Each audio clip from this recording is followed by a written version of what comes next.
Nosotros aquí en Despierta RD en este lunes, después de Navidad, y hoy recibimos, sobre todo para analizar nuestro bolsillo y la situación económica del país, al economista Ivanhoe N.G. Cortiñas, con quien hablamos, además de política, un poquito de la fuerza del pueblo. Yo me imagino que hoy a partir de las 9 usted está en la agenda de ir a felicitar al doctor Leonel Pues Fernández. claro, claro, en su aniversario, ¿no?, de nacimiento, Claro.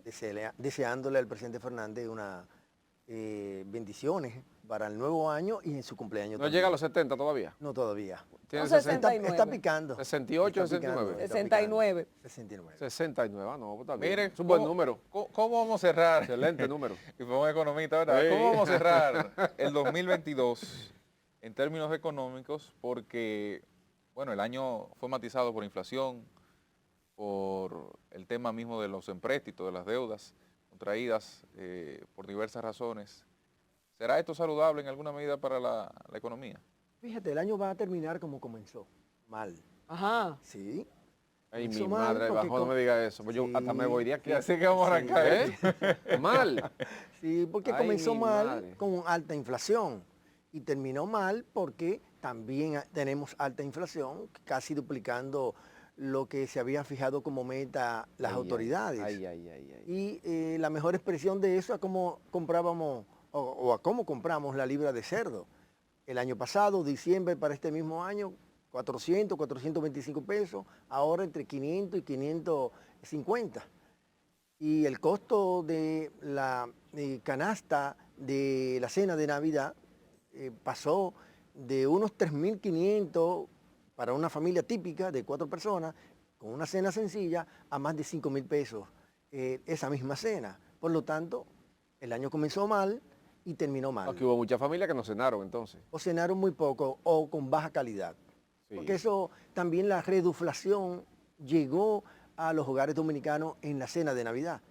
La reduflación no es más que el incremento de precios que usted, para manejarlo y poder sortear sus bolsillos ante la caída del poder adquisitivo de los ingresos, entonces usted reduce la calidad o bien la cantidad de lo que consume. A esto nos vamos, sería el impacto principal a la clase media. Y lo pregunto porque nosotros vimos el despliegue de una ruta de la esperanza donde el gobierno estuvo distribuyendo raciones alimenticias. ¿A quién impacta más esa reduflación a la que usted hace referencia? Fíjate, es tradición en el país que los gobiernos distribuyan canastas, cajas o bonos en ocasión de la Navidad. O sea que el gobierno no está haciendo nada nuevo en ese sentido. Y naturalmente la inflación afecta más a los pobres, a la clase vulnerable, a los de menores ingresos. También afecta a la clase media, obviamente, pero en mayor magnitud le afecta a esta clase desposeída. Por ejemplo, el 70% de la población que trabaja en el sector formal o en el sector informal recibe ingresos o recibió ingresos durante todo el año 2022 por debajo del salario mínimo mayor, que son 21.000 pesos. Entonces estamos hablando que si el 70% de la población del país lo que genera son o recibe ingresos en esa magnitud, ese monto apenas da para cubrir el 49% del costo de la canasta básica familiar, que se sitúa rondando los 43.000 pesos. Por eso que insisto que el año comenzó mal y terminó mal. Ay, mi madre, Ivanhoe, pero quedando ahí mismo, antes de pasar a otro tema, el 24 el presidente Fernández hizo su tradicional entrega de cajas navideñas. Ya el presidente había dado otras raciones alimenticias y todo eso, y un bono de 1.500 pesos. Pero vi a Rafael Núñez que le entró al presidente de la República, siendo él vocero por 8 años del gobierno, cuando se dieron cajas por mucho tiempo, y él estuvo presente ahí, y ahora las cajas molestaron cuando se dieron, pero en el gobierno de Leonel no molestaban.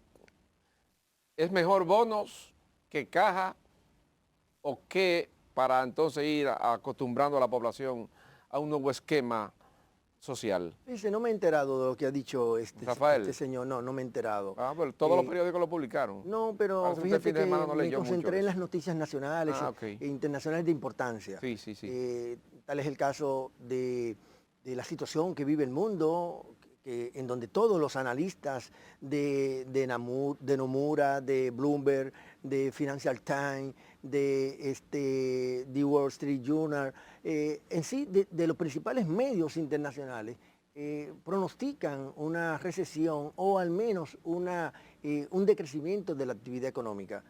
Y entonces, ante un espejo como ese para el año 2023, como que es de importancia para cualquier profesional o hacedor de opinión, como concentrarse en temas neurálgicos. Déjeme cambiarle la puede pregunta pasarle entonces. al país para el 2023. Déjeme cambiársela entonces, pues ya yo veo que usted no está por contestar eso. Déjeme cambiársela.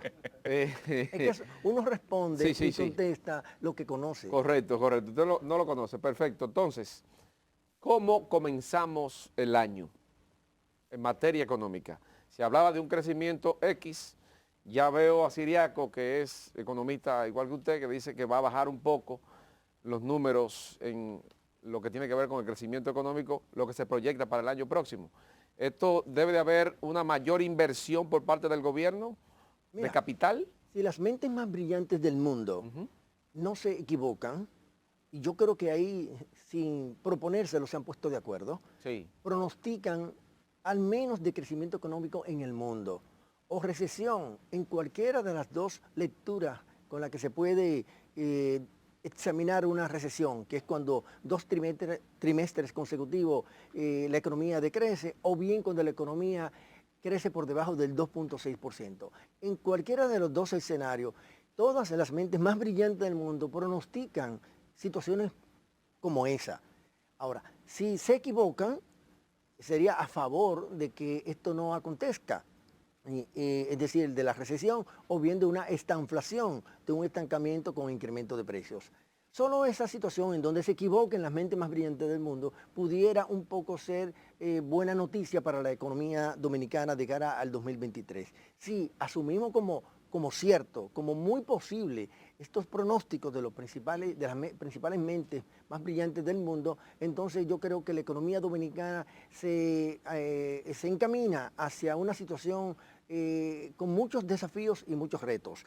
Y ese desafío, perdón, Gilbert, este desafío se centra más en el hecho de que la evidencia no se corresponde con lo que aspira el presidente para a partir de enero del 2023. El presidente ha dicho que el gasto de capital, el gasto de inversión se va a promover a partir de enero del 2023. Entonces, el país tuvo que esperar 2 años y tantos meses para que eso ocurra, teniendo, por ejemplo, este año 2022 un gasto de capital o un gasto de inversión de apenas un 9.5% cuando el presupuesto le permite ejecutar un 14%.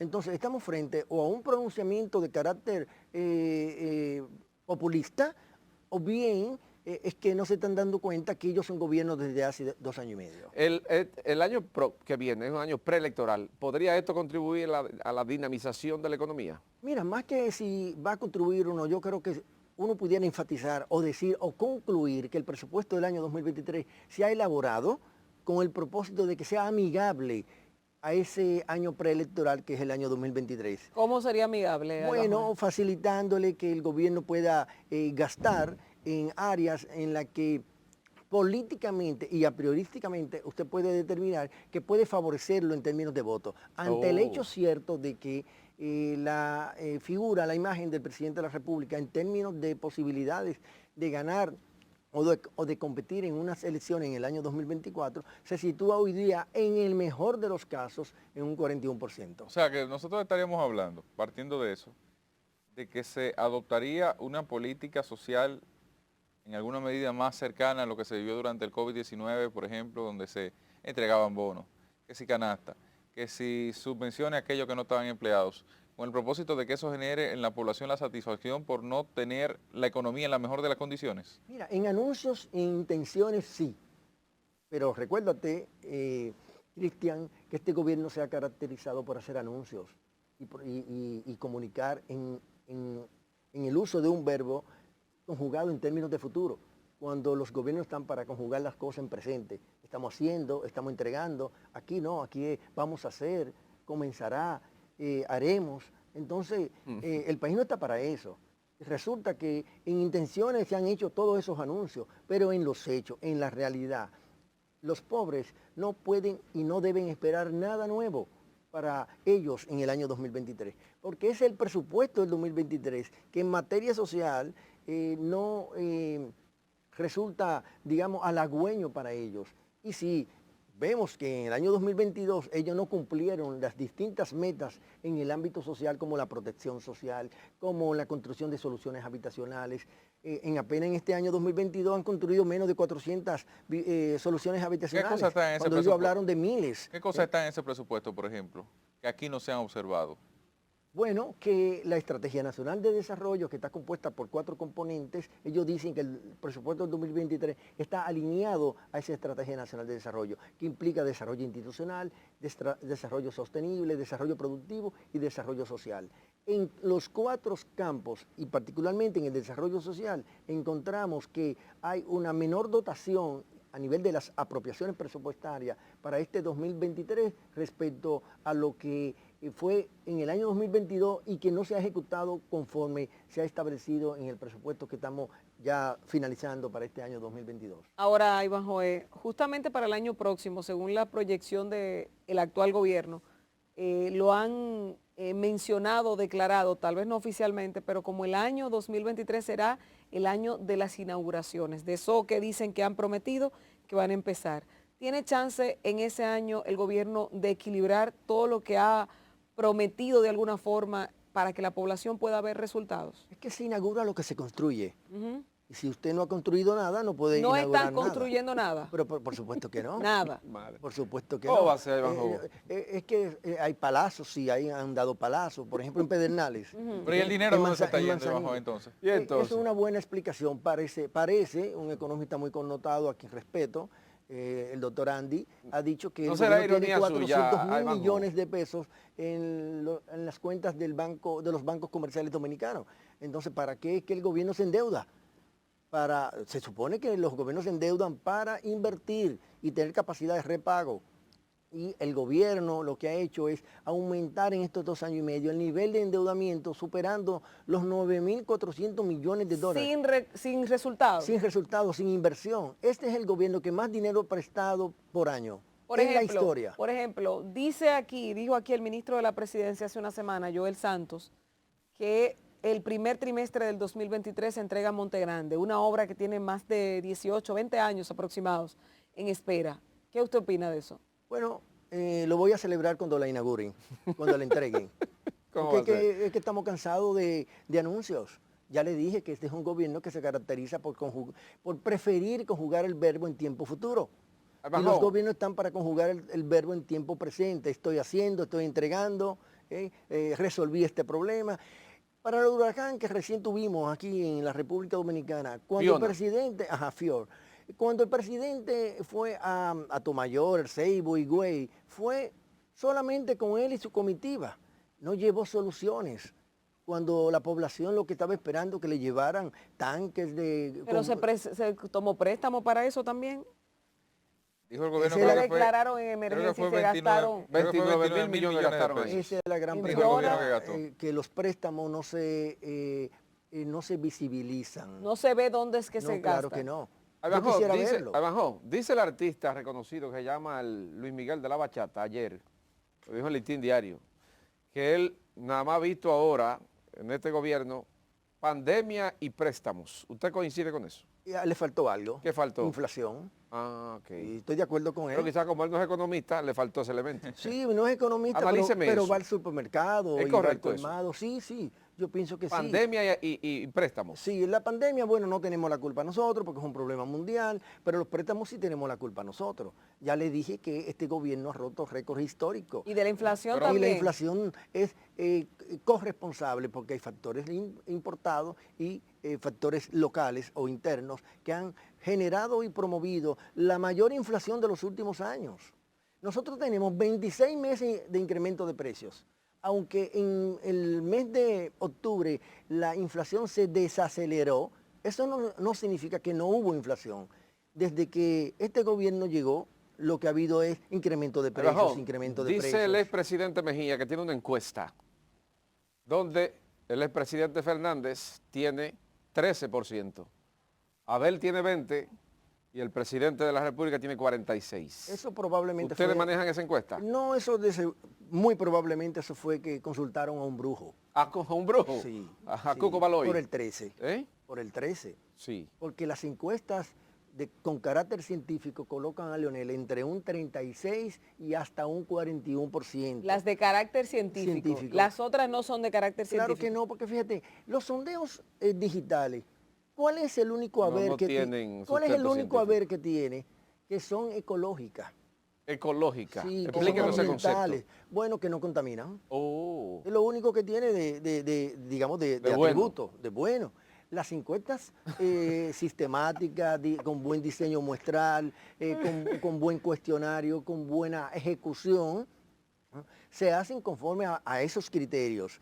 Y normalmente se hace de cara a cara. Todavía en países como el nuestro, tal vez en los desarrollados, por eso pongo esta aclaración, sí. Tal vez en los desarrollados las encuestas digitales pudieran tener algún tipo de calidad, pero en la República Dominicana, en donde todos nosotros somos chivos, no fiamos mucho, no nos da confianza que nos llamen por teléfono, nos consulten por la vía. No ponemos el nombre correcto en algunas redes. Exactamente. Pero la que ustedes manejan, Leonel, ¿cómo está? Definitivamente. Leonel encabeza la oposición dominicana. Pero puede decir cuáles son las por encuestas. El primer lugar, perdón. Puede decir cuáles son las encuestas.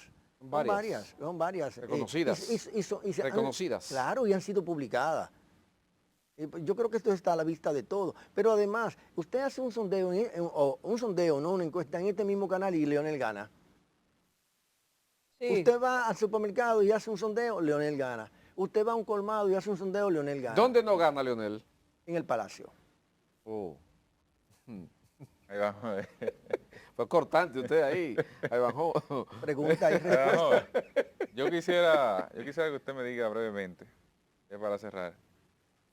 El 2023, tradicionalmente el crecimiento económico la gente siente que no se refleja en su bolsillo, ¿verdad? Sí, le puedo decir el crecimiento. Sí.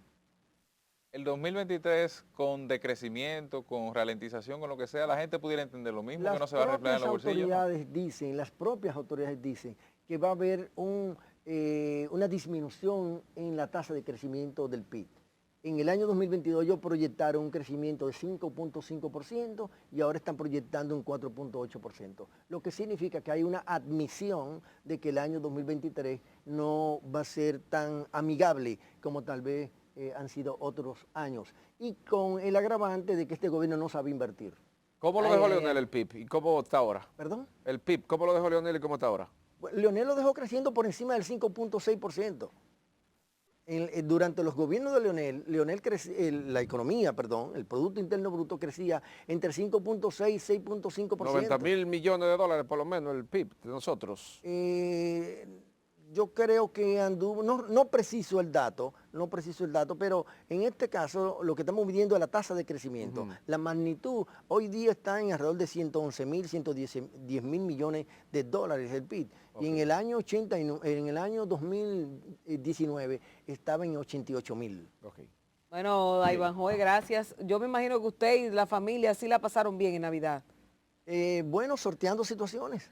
Sí, sorteando situaciones. A un economista la cosa de la casa una tómbola ahí. Se tiene que cuidar más, ¿verdad? Sí, pues claro, porque tenemos conocimiento de causa. Sí. Cuando usted va a una cirugía y no sabe a qué va, probablemente le va mejor que si sabe a lo que va. Bueno, puede ser así. Ivanhoe, muchísimas gracias por haber dado estas informaciones interesantes, como siempre, aquí en Despierta. A ustedes también las gracias por habernos acompañado. Mañana a partir de las 6 este equipo se reintegra nuevamente con ustedes. Sigan disfrutando de la programación de Telecentro y Telemicro Internacional. Bye, bye.